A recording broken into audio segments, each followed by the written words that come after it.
I want to ask you very finally, Mehdi, are you sad that Senator Lindsey Graham has died? No, I'm not sad. I'm not celebrating it either, as you suggested in your introduction. I think it's a bit of a straw man to say everyone's celebrating his death. I think as journalists, Piers, you and I, we hold power accountable. We speak truth to power. I'm not of the school that says when a politician dies, a public figure dies, we treat them like a private figure and just shut up. I don't think journalism should turn into hagiography. At Zeteo, for example, we published a list of what Graham said and did. We just let the facts speak for themselves. He was a man who said awful things, genocidal things, racist things, and we put that on the record for people to see. That doesn't mean he didn't also do, I'm sure, good things in Congress as well, but overwhelmingly argued for the Iraq war that you and I opposed, that killed over 1 million people. He never met a Middle East country he didn't want to invade, and I think that's how we should remember him. We should remember the full record. The problem is when powerful people die, people in our media, especially mainstream corporate media, want to just do hagiography and say, what a wonderful person they were. Weren't they lovely? And I'm sure many of those powerful people were lovely, and they have families who love them. But as journalists, our job is to say, here's what they did, here's the truth about their life and record, here's an accurate obituary. And with Lindsey Graham, the man has a ton of blood on his hands, and we shouldn't just forget that. Welcome to Political Crossfire, where we break down the fiercest political debates, expose weak arguments, and examine the facts behind the headlines. Today, we're looking at a tense exchange from Piers Morgan Uncensored that quickly became a debate over selective outrage and political double standards. Piers Morgan confronted Mehdi Hasan with a blunt question about whether he felt saddened by Lindsey Graham's death, but Mehdi refused to give the emotional response Piers appeared to be seeking. Instead, he answered directly and then shifted the discussion toward Graham's political record, particularly his long-standing support for military action and foreign intervention. That response changed the entire direction of the conversation.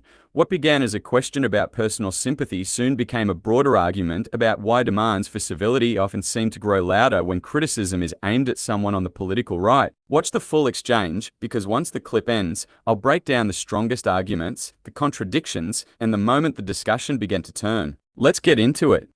Well, joining me now to debate all this is Mehdi Hasan, founder of Zeteo, and Hogan Gidley, the former White House Deputy Press Secretary. Mehdi, that was quite something to hear a politician just say, yeah, I was biased, I was partisan, my thinking about this, my judgment was skewed, effectively what he was saying, by the fact this was a Democrat who was involved in a scandal, and that he would have felt differently if it had been a Republican, and he's got to think about that. I always like it when a politician shows self-awareness, a bit of brutal honesty, and tells us what we're all pretty much thinking anyway. No, I agree with you. And I think Ro Khanna has won over a lot of admirers because that is the approach he takes to politics. He's quite honest. He tries to be transparent. Excuse me, I've lost my voice after shouting at the screen on Saturday after the game. So, do you know what? There are millions of people around the world, Mehdi Hasan, absolutely jubilant, not at the result on Saturday, but the fact you've lost your voice. Oh, not quite. I'll get it back. I'll get it back for this discussion. Including Hogan Gidley. And for Wednesday's game, of course. It'll be back for Wednesday and then gone again Thursday. But I think, look, Ro Khanna has been admired by a lot of people for doing that. He goes into a lot of spaces that other politicians don't go into. He's obviously running for president in 2028. He's a guy who goes on Fox and talks to Republican audiences. In fact, funnily enough, Piers, you mentioned Elon Musk threatening to sue him. I pointed out to Musk, I tweeted at Musk, which of course he ignores me, that Musk used to be a big fan of Ro Khanna, used to praise Ro Khanna as a guy who could reach across the aisle. Now he hates him because Ro Khanna called him out. That is true. Hogan Gidley, welcome back to Uncensored. Just in response to this breaking news from Donald Trump about the Hormuz Strait, because it seems to me, you know President Trump better than most, it seems to me he's got himself into an unholy mess with this Iran war. If he could get out of it cleanly tomorrow in a way that didn't look like an abject failure, he would. But it's impossible to do that. And the Iranians are continuing to exercise control of this strait. And as long as they have that, it's hard to listen to what Donald Trump says about the Americans now running it, keeping it open, charging 20% on all cargo ships. That all sounds great. But the evidence seems to suggest that it's just not actually what's happening. The evidence seems to suggest the Iranians have control of this strait. Before I get to that, may I make a comment about Ro, since I'm up in the House of Representatives all the time? He is clearly running for president of the United States. His measured tone is one that he's trying to bring into the party and say, look at me, I can be conciliatory, but also I'm a fighter. But the battle between Musk and Ro Khanna is because Ro said Elon Musk is a trillionaire and I want to take his money away from him and give it to other people. What Roe doesn't say is that he has hundreds of millions of dollars himself. And if we're going to get into the business of saying, I want that person's money and I'm going to take it from them and then give it to somebody else, I choose myself as the recipient of Ro Khanna's money, and I want big pieces of that for me. That's why he's mad. But that wasn't actually the point of contention between them. The point of contention between them focused on the cuts that were made by Doge to USAID and the potential and the potential impact, though, of those cuts on the lives of children in particular, which have been well reported. Now, Elon may want to contest those, but they are widely reported that one of the consequences could be a lot of people dying, including children. He should engage, because I'd like to see a report that says it's the United States' responsibility and or reason or rationale of existing to pay for everybody else around the world when we have our own problem right here at home. That's really probably part and parcel of the with the larger argument, which is it's a difference in where the money should go and where it should be spent on. The Republicans writ large want that money spent here in America. Democrats want it spent all over the world to fund all kinds of crazy projects. And so that's the real debate. Mehdi, you want to respond to that? Can I respond on that specific point?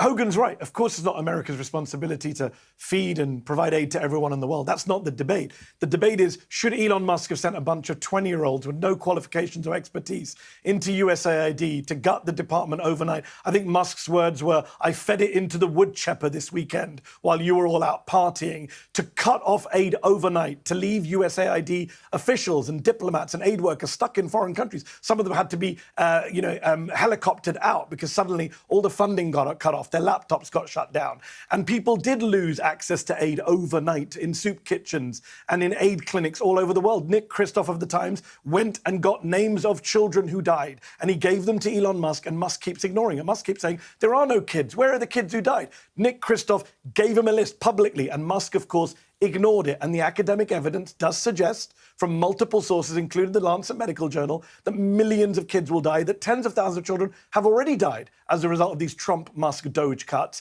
And that's the real issue. And by the way, to say we don't have money for it, Hogan, how much are we spending on this Iran war that you promised we wouldn't have, that your president and you said during 2024, no more wars? We're spending $100 billion, way more than the USAID budget in Afghanistan or Sudan. So please don't say we don't have the money for it when we always have money for war.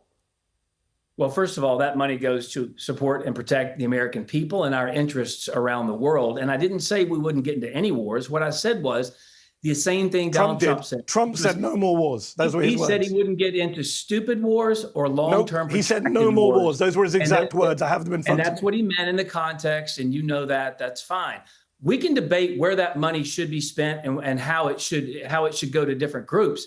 But what Elon Musk and Doge did was kind of pull back the curtain on the radical leftist woke policies and ideologies of our dollars being spent in these foreign countries to fund all types of radical, weird behavior, as opposed to trying to help and prop up the veterans here in this country. No, we were funding AIDS prevention. Hogan, I would say, it was a George Bush program. Hang on. It was a George W. Bush program. Mehdi, just to remind you, it's still currently my show.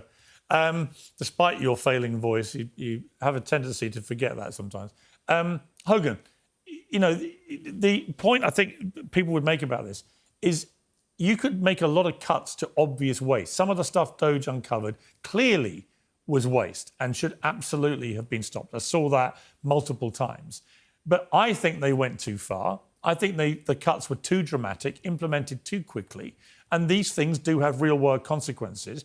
And I guess my point to you about, well, who do you help around the world? I mean, is your position that the United States shouldn't help anybody? And if it isn't, then who should they help? And how much should they be spending on helping people that were being covered by USAID?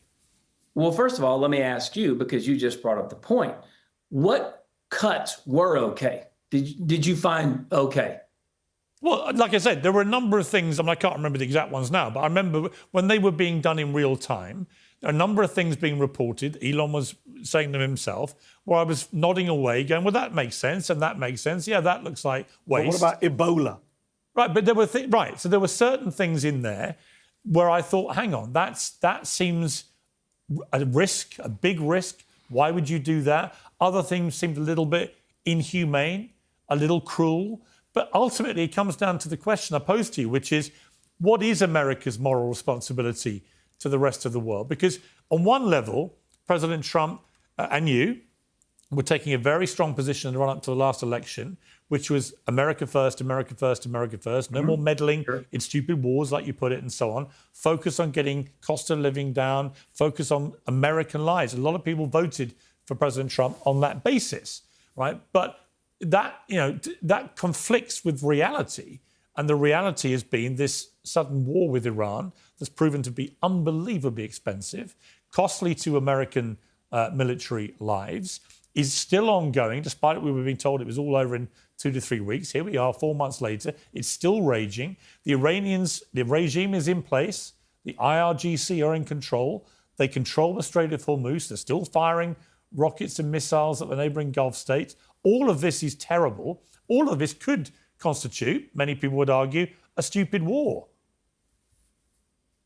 Well, remember, Americans were taken hostage in the October 7th massacre, as you well know. Americans have been killed by Iranians for the last that's all true. Years in this country, no question. From Hillary Clinton to Barack Obama to Joe Biden to Kamala Harris, they all said Iran can't get a nuclear weapon and shouldn't. Donald Trump was the first president to say, you know what, I'm going to try and do something about it and prevent that from happening. What has he done to stop that? Because as far as I'm concerned, they've still got every single tiny piece of their enriched uranium, right? We were told last summer in the 12-day war that their nuclear capability had been put back decades, Donald Trump's words, not mine. And yet here we were 8 months later having to go to war with them because according to Donald Trump today in an interview, they were literally like minutes away from getting one and using it. So none of these things, they can't all be true. But many of them can be simultaneously. Donald Trump and the moves they made at the Fordo nuclear plant and others was one of the most successful military operations, strategic military operations of all time. And while it did how could it have been, program, Hogan? With all due respect, how can that be true? And it also be true that only 8 months after that incredibly successful operation, suddenly America had to go to war in Iran to stop them doing what we were told 8 months earlier had been put back decades. That can't all be true. It's not going to stop them from attempting to gain nuclear weapons, as you all know. In addition, I'm sure there were some sites that maybe weren't struck in that particular military operation. That being said, we know the design of the Iranian leaders. They've been very open about it. The death and destruction of Israel and the death and destruction of America. That's what they want to do. So if Donald Trump can use our military to prevent that from happening, not just for this generation, but for future generations Where's the ahead, win right now, Hogan? Mehdi, I will come to you. I'm just giving your voice a rest. It needs it. The vocal cords need a rest. But Hogan, where's the win right now? 4 months into a war that Donald Trump said would last 2 to 3 weeks. I'm not seeing a win here for the US unless I'm missing something. Well, you know already, they've talked about ruining their ballistic missile capabilities with military strikes. The nuclear program's been set back. Their ability to pay for their proxies that commit terrorism all over the world is part and parcel of this too. But as you said, now we're at a different spot. And as I've long commented, that if this appears to be a win, it won't really matter to the American people because it will look like a win. Now, how does that look moving forward to accomplish that?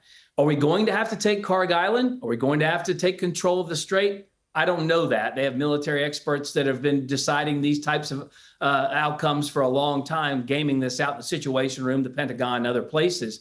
So I would imagine in the coming days and weeks, what you're going to see is an even further frustrated Donald Trump, because inevitably what we knew was going to happen was that there were some entrenched radical leaders who were committing acts of atrocity, of course, while they were talking to some people in that government that were more moderate. When I believe they made deals with them, it was the radical side that took over, the radical side that began to fire off missiles, et cetera. And I think Donald Trump's pretty much fed up with it. He's had enough of it. And that's why you see the retaliatory strikes, upward of 90, 150 different installations struck over this past weekend. Okay, Mehdi, I mean, the problem is the Iranians are hitting back. They still appear to be in control of the Strait of Hormuz. Donald Trump is saying it's open and will remain open. He's now going to do this charge on cargo shipped and so on. that again, those two positions can't both be true, right? We can only go on what we're seeing, and what we're seeing is a very small number of ships getting through that strait, which we know causes enormous damage to the global economic energy market, right? So this is dragged on and on and on. I do think Trump is frustrated. I do think he's pissed off with all this. And I do suspect that if we gave him his time again, he wouldn't have got into this. But he is where he is with it. What do you think is now, in reality, happening?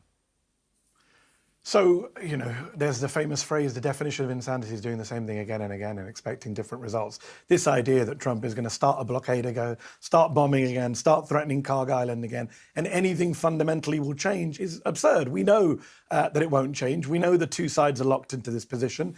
They both have their strengths and weaknesses. We know that negotiations is the only way to deal with the nuclear program. That was what was on the table on February 28th, that Trump and Netanyahu decided to wreck together. And the war is a disaster. Let me just deal with a lot of things that Hogan has said. Number one, just on USAID, just one last point. The idea this was some woke lefty department. The left were very critical of USAID for many years. One of the programs that the Doge really undermined was the anti-AIDS program, PEPFAR, George Bush's program. Marco Rubio was one of the biggest champions of USAID, as was the late Lindsey Graham, I should say. So this was not some left-wing thing. Even Republicans used to recognize that aid abroad is a good thing for the United States. Number two, on terms of the actual war and how it's going, it's funny that Hogan said, well, what about the ballistic missiles? Well, according to US intelligence, Iran still retains 70% of its ballistic missile capability. And the funniest thing about debating Trump people is Trump always throws you under the bus. Hogan's saying ballistic missiles are bad. But I heard Trump say a couple of weeks ago that it's fine for Iran to have ballistic missiles. They have a right to have ballistic missiles. And when a reporter said, wait, hold on, you want Iran to have ballistic missiles? He goes, well, I can't tell them not to if everyone else has them. So Trump is all over the place on this. A month ago, he said the Iranian regime were good people, nice people, smart people, rational people. Over the weekend, he said they're evil, sick people. This is the most erratic man who has ever held any kind of power in this country. And as for going to war, Hogan says stupid war. Piers, you rightly say this is a stupid war. And by the way, he didn't just say stupid war. He said no more wars in multiple rallies. Hogan was the campaign press secretary in 2024. He was there when Donald Trump said, I don't have wars, he said. He said on election night, I'm going to stop wars. I'm not going to start a war. He started this war for no good reason because Lindsey Graham and Benjamin Netanyahu and others persuaded him to do this ridiculous war. And now we're in this stupid war where oil prices are up. He also said, by the way, Hogan, you remember, he said, I'm going to end inflation on day one. We're going to bring prices down. Instead, we've got gas prices going up and up and up because the Iranians know if they hold out for the midterms, it's going to hurt Trump and the Republicans. They have their own incentive for keeping this going. And Piers, I don't know if I said it on this show or another show, but I said, this war is not over when the MOU was signed, when the so-called ceasefire was done. Yeah, I don't think anybody thought it was. I honestly think Donald Trump is scrabbling to find an exit ramp, and he's finding it really hard because the Iranians... escalating to exit is not a good move. But you don't think 47 years of terror and October 7th was a good enough reason to... So why didn't he say that on the campaign trail, Hogan? Well, why didn't he say, I'm going to become president and I'm going to go to war with Iran to punish them for 1979? Well, actually, I would say, I would look at it differently. Look, you've got a lot of bad actors around the world. You've got North Korea, you've got Russia, you've got China, you've got others, right? And America doesn't march in and attack all those countries for good reason, right? Simply being a bad regime, as we learned... Also, they have nukes, Piers. Well, as we learned... They have nukes I know, that's the point. But the principle should be the same. I remember with the Iraq War debate in 2003, I opposed that very vociferously. Because I just thought this makes no sense. And it backfired horribly and had 20 years of mayhem and led to the rise of ISIS and so on. You don't necessarily have to march in and attack bad actors in regions. Now, I will never defend a thing this regime has done in Iran. They're a despicable, awful regime that oppresses its people, and they've clearly supplied arms and resources to a bunch of terror groups in the Middle East. All of that is inarguable. But my concern from day one, and I said it on day one, is what is the war objective here? Is it to get rid of the regime? And if it isn't, the very last thing you should want to do at the end of this war is empower the regime. And I have a horrible feeling that by working out the unexpectedly huge impact of being able to control the Strait of Hormuz, this Iranian regime now feels more emboldened and more powerful than it did 4 months ago. That's my honest problem with it. This reminds me, what this reminds me of, though, Hogan, it reminds me of the scorpion and the frog tale, which I won't repeat because everybody knows it, but it reminds me about the scorpion. Scorpions tend to behave like scorpions. I just want to end very quickly, Mehdi, because we run out of time. Hold on. Just on the Iran point, I've got to say very quickly. No, you can't. You can't, because I've got another guest waiting. Well, I waited half an hour to come on this show, and then you'd save my vocal cord. So let me just say this.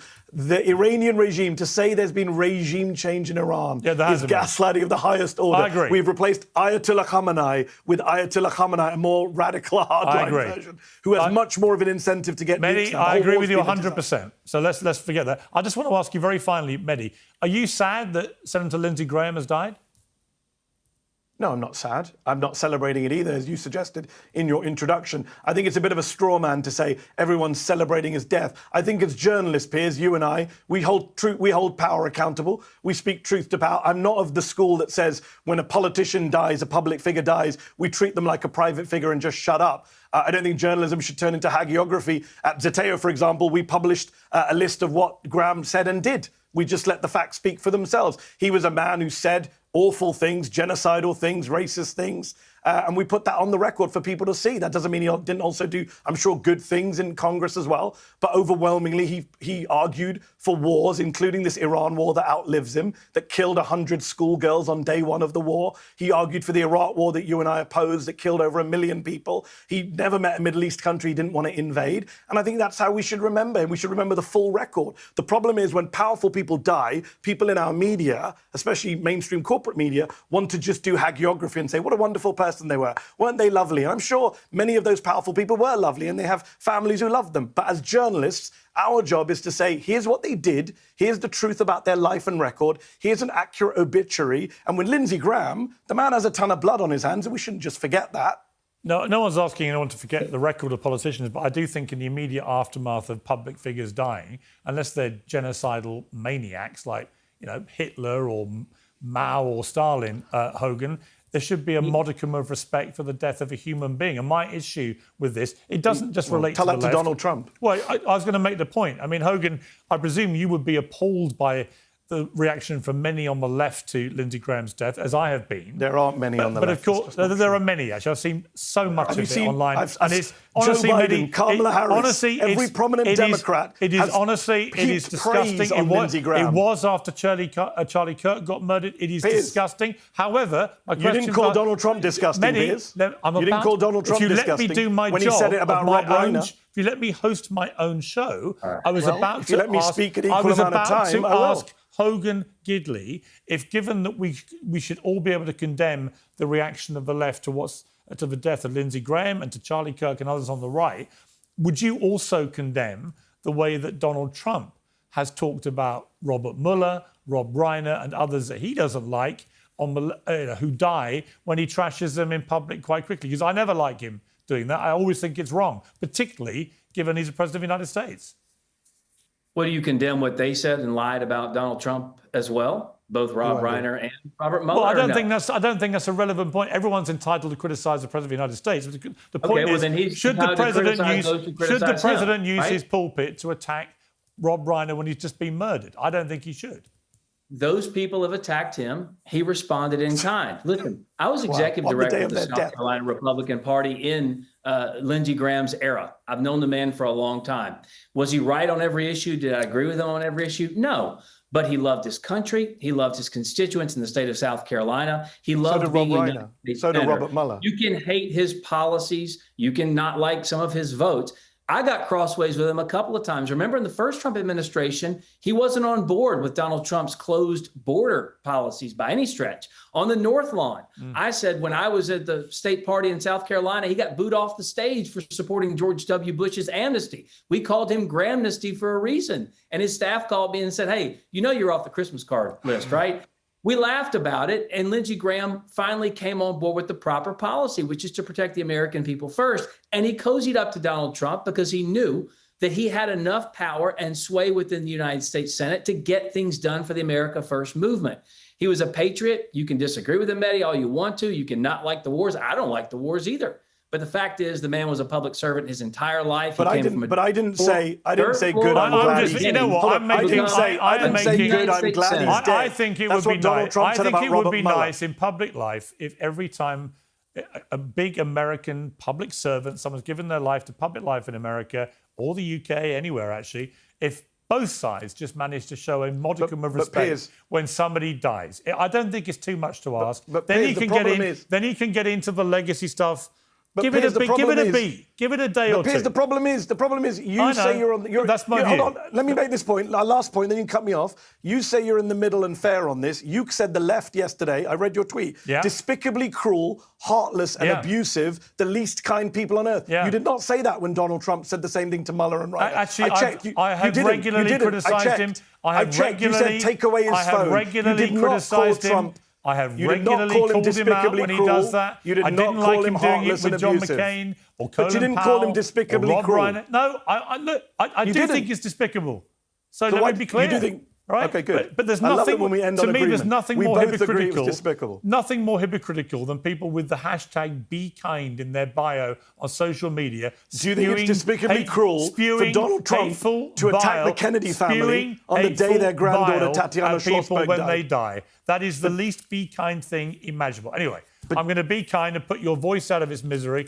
Thank you, Mehdi. Always good to have you. And Hogan, I always appreciate you coming on. What this debate revealed to me was not simply a disagreement over Lindsey Graham, it exposed the problem with presenting yourself as politically neutral while enforcing completely different standards depending on who is being criticised. Piers Morgan wanted the discussion to revolve around whether Mehdi Hasan had shown enough sympathy, but Mehdi pushed the conversation toward the real contradiction. If harsh comments following the death of a public figure are unacceptable, then that rule should remain in place when Donald Trump or anyone else on the political right behaves in the same way. You cannot demand grace from one side while making excuses for the other. That is not consistency, it is selective outrage. It is also important to separate what Mehdi actually said from the interpretation Piers kept trying to force onto him. Mehdi did not celebrate Lindsey Graham's death. He did not express joy over it. His position was that death should not erase the record of a powerful politician or prevent journalists from discussing the consequences of that person's decisions. That difference matters. A public official's legacy does not become untouchable simply because that person has died.